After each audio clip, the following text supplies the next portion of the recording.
Next up is Miss Perry Palermo. She has her master's MA and also acronym CCC-SLP, Applied Behavior Therapy for Life. So let's give a round of applause for Ms. Perry Palermo in her beautiful green. So what is available for individuals transitioning from high school to young adulthood? Thank you. Good morning. Let me start by getting a show of hands so I know what my audience is. How many of you have a child under the age of 5? Show me your hands. Oh, yeah. Okay, what about in elementary school? Okay, middle, junior? Okay, what about high school? Okay, this applies to all of you. All of you.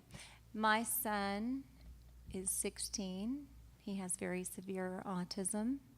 And when he was a baby and diagnosed, and then he reached elementary, I didn't want to think about what happens later on. It was scary. And it's ironic that myself, as a speech pathologist and as a son who's getting ready to do this transition, got asked this question. So my husband said, "This is ironic. This is a sign."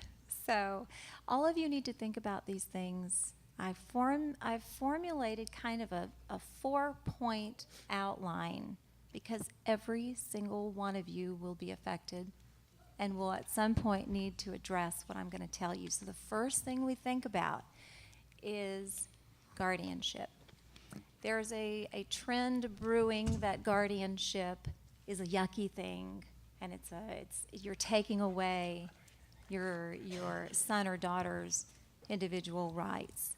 That's not true. Guardianship is very specific. You can write in very, very specific details into your guardianship.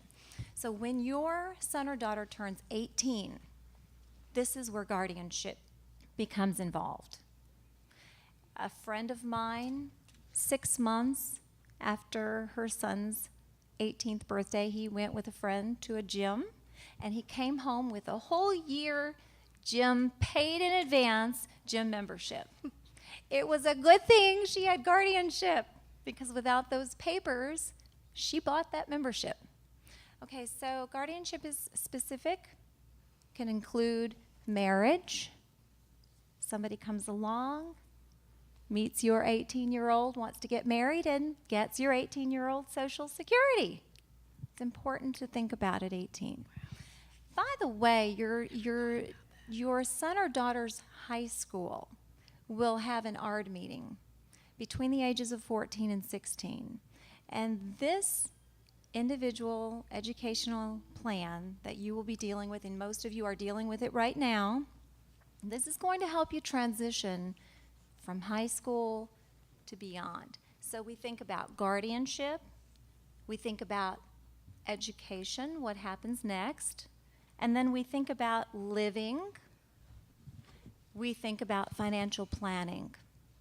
So we talked about guardianship, and there are alternatives to it. But moving along, let's look at some of the models for post-secondary education. Okay, so there's a mixed model where students with disabilities are with other students without disabilities. That's a hybrid. Another model is a separate model, and that's where students participate in classes like life skills. So right now at 16, my son is in a life skills classroom. Okay. Individual support models, these are more work-based learning models. Okay, so these are just broad models after high school to think about.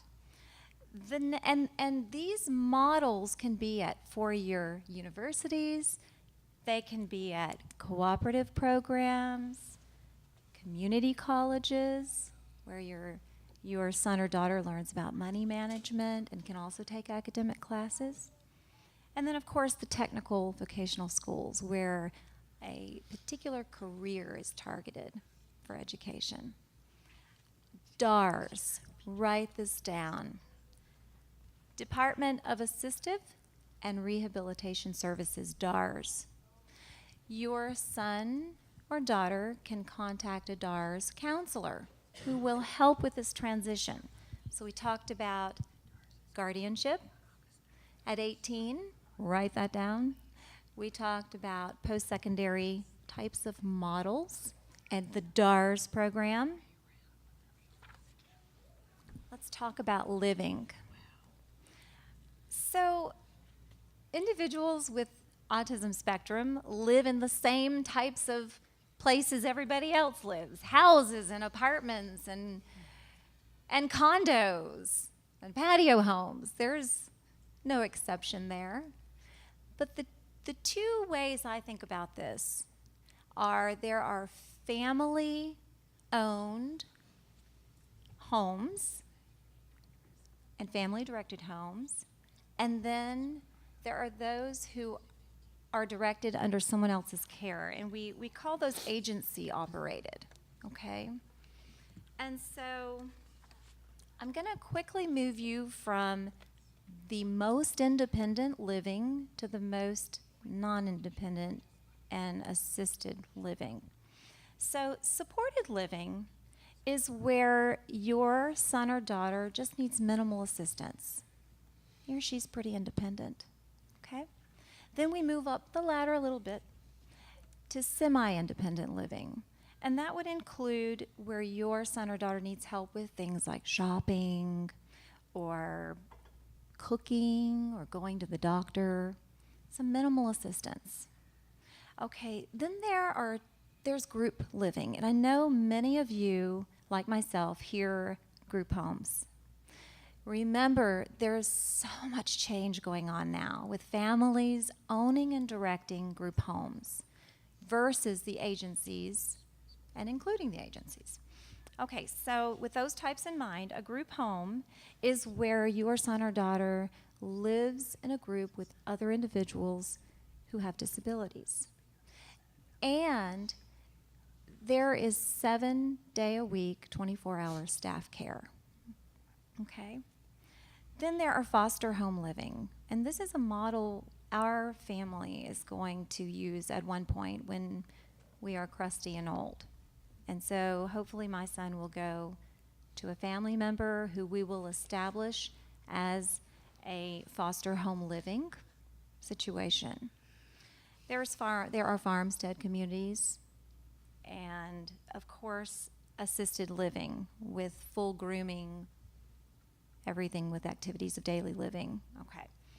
The institutional settings that Matt was talking about, these are the most restricted, and we are looking at two kinds here. Nursing facilities for more severe, multiply impaired, medically fragile or aged, and then the developmental type of homes. And most states no longer run large developmental homes, and when they do, oftentimes they're by emergency basis only.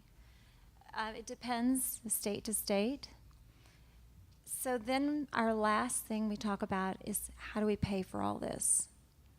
You guys need to start thinking about this now. I put my son on Medicaid waivers when he was 5 years old. It's important.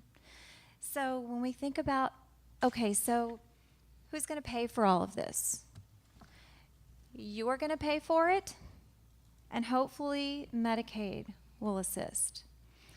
There are two things that you should know, and every single one of my friends, everybody who I know who's gone through this says, this is not Medicaid assistance, government assistance, state assistance. Don't assume it's always going to be there. And don't assume that the rules will always stay the same and that you'll always be eligible. So with that in mind, my husband and I just started planning for all this in the last 3 years. We're late, but at least we've started it.